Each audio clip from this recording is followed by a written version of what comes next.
কের পুজো হবে, তাই আসতে এখন সেই পুজোটা শুরু হবে। খাটছি 7 দিন পরে কের পুজো হয়, শনি মঙ্গলবার দেখে হয়। আজকে কের পুজোটা পড়েছে। আজকে কের পুজো আছে, আবার সন্ধ্যেবেলা অমাবস্যার নিশি পুজো আছে দুর্গাবাড়িতে।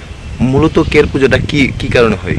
জগৎবাসী ত্রিপুরাবাসীর মঙ্গলার্থে মহারাজ এই পুজোটা শুরু করেছিলেন। কত বছর আগে এই পুজোর? এটা সঠিক বছর বলা যাবে না, রাজ আমল থেকে চলে আসছে, যুগ যুগ ধরে এই পুজোটা চলে আসছে।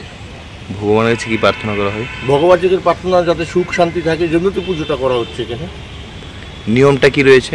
এখানে নিয়ম হলো, কালকে রাত্রে 10টায় লেগেছে কের, আজকে সারাদিন থাকবে, কালকে ভোর 5টায় কের সমাপ্ত হবে।